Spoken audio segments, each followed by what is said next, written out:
Hello, I'm Cassandra. I'm the host of Book Cheapskate. We're running through the top 10 free Kindle books featured today on bookcheapskate.com. Happy Tuesday, everyone. It's October 21st, 2025.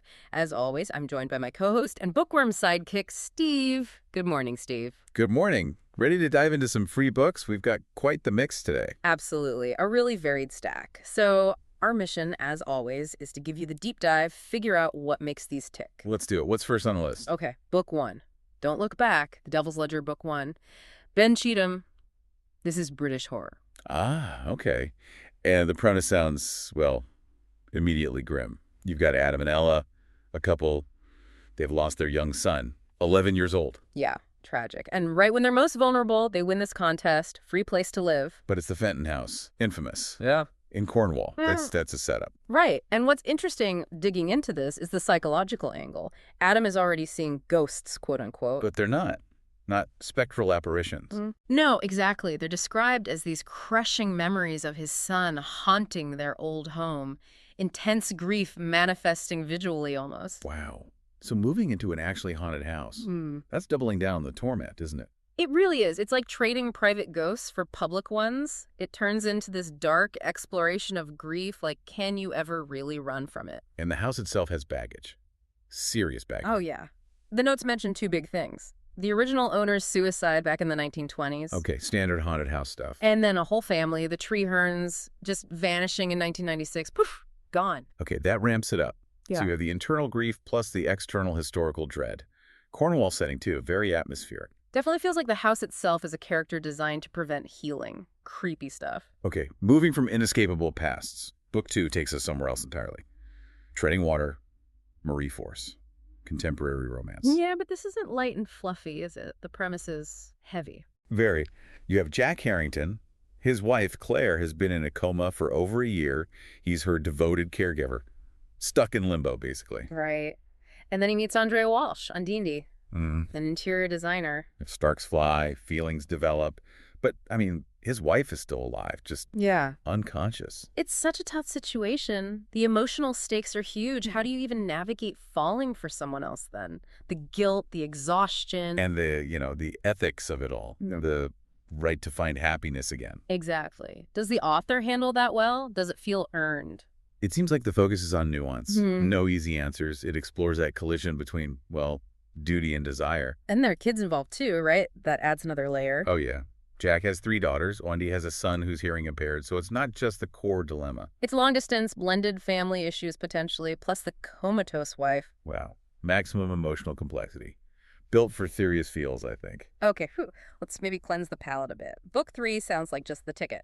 Fa La La Latte, Frosty Pines Christmas. Haha, yes. Total shift. This is like pure comfort reading. Yeah. The literary equivalent of a warm blanket, like you said. Or maybe a Hallmark movie. Exactly. You got it. So Fiona, her life falls apart. She lands in this adorable town called Frosty Pines just before Christmas. Starts working in a coffee shop. Frosty Pines. You just know it's going to have twinkling lights and maybe some light snow. Oh, guaranteed. Yeah. And naturally. She falls for her boss. Of course she does. But she has a secret. Something from her past she's hiding. The secret that threatens her newfound happiness and potential coffee shop romance. Classic. It is. But that's the appeal, right? It's sweet, wholesome, standalone. You know you're getting a happy ending, probably involving festive drinks. Perfect escape, especially with the holidays maybe starting to feel like they're creeping up. Totally. Okay, from Frosty Pines, we're blasting off. Yeah. Book 4 is The Forerunner, a game-lit progression fantasy. Okay, explain this one. Starts with Zed, an MMA fighter. Yeah, but like washed up. Life's not going well. Until twist. Mysterious woman shows up, heals his chronic injuries like miraculously, and then drops a bomb. Aliens are coming, hostile ones. Earth has 2 years. Whoa. Okay, so game lit. How does that play in? Is it about him training? Sort of. That's the progression part. In game lit, or lit RPG, you often see actual stats, levels, abilities like in a video game. It makes the character's growth really tangible for the reader. Okay, I get it. So he levels up to fight aliens. Well, here's the cool part. Humanity isn't waiting for the aliens to arrive. They're sending people ahead. Ahead where? To another planet. Yeah. Hostile, already populated alien planet. Zed becomes a forerunner.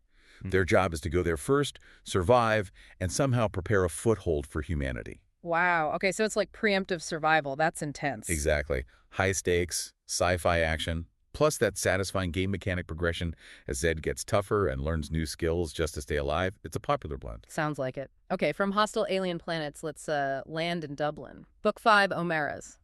Irish guest house on the Green series. Women's humorous fiction. Yes, and this sounds like delightful chaos. It's all about Aisling O'Mara trying to run her family's guest house. With eccentric staff, I gather. Oh, absolutely. The notes mention a, quote, menopausal receptionist, probably very blunt, and a cleaner who's, let's say, work shy. Haha. And my personal favorite detail, the fox. The bin-raiding fox, yes.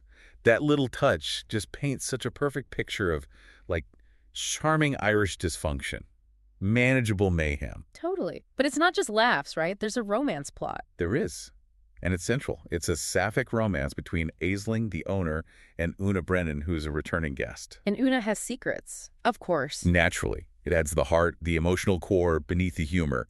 It's great to see that LGBTQ plus representation highlighted in this kind of cozy, character-driven setting, too. Sounds like a really warm, funny start to a series. Okay, staying in the cozy vein but moving across the water. Book 6, Coming Up Roses, small town romance again. English village this time. Right. Meet Daisy. She's a gardener, nursing a broken heart, moves to her parents' old cottage. And starts renovating the garden. Let me guess. Metaphor. Bingo. The garden renovation is her emotional renovation. Pruning away the old, planting the new. It's very visual. Nice. And she has friends helping her through it. Yep. 2 girlfriends. One is hiding her own secret. Seems to be a theme today. Ah, apparently. And the other friend is maintaining one of those perfect lives on social media that's, completely fake.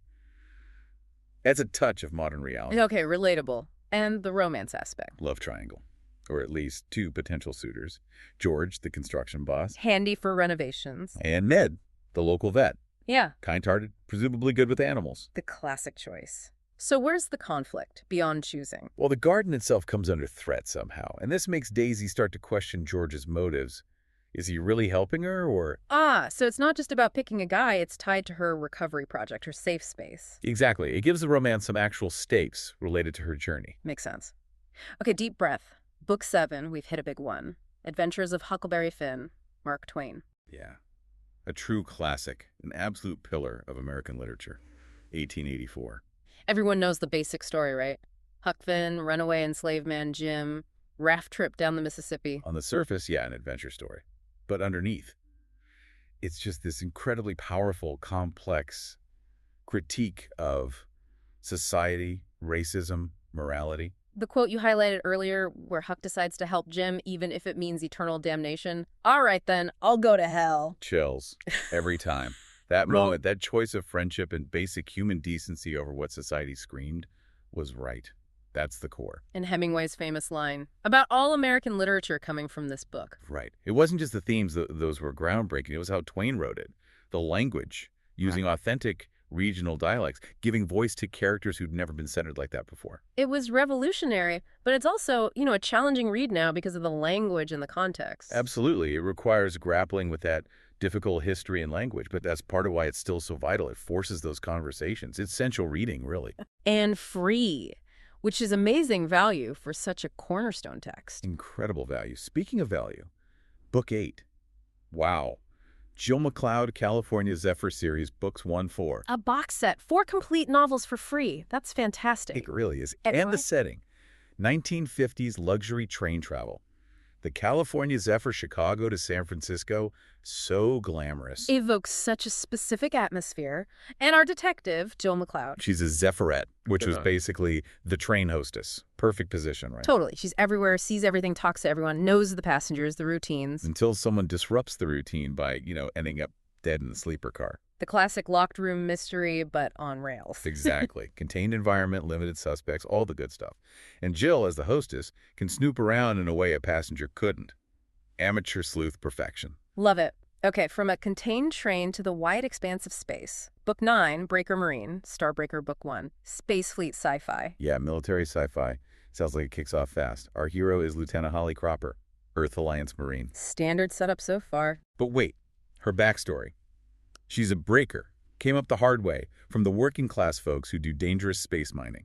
Ah, okay. So she's tough, maybe a bit of an outsider in the formal military structure. Gives her an edge. Definitely. She's not some privileged officer kid. And her routine mission, dealing with pirates on a mining ship, should be straightforward. But it's not, is it? Nope. Escalates. Fast.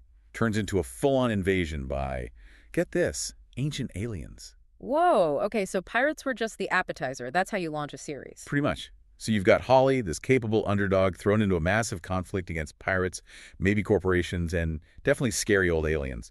Strong female lead, lots of action, classic military sci-fi appeal. Sounds like a page-turner. All right, let's bring it home. Book 10, Apple Pie and Arsenic. Maple Lane Mysteries, Book 1, Culinary Cozy Mystery. Cozy mystery, yes, but the premise hits hard right away. The protagonist, Maddie. She doesn't just find a body. No, she finds her best friend's body.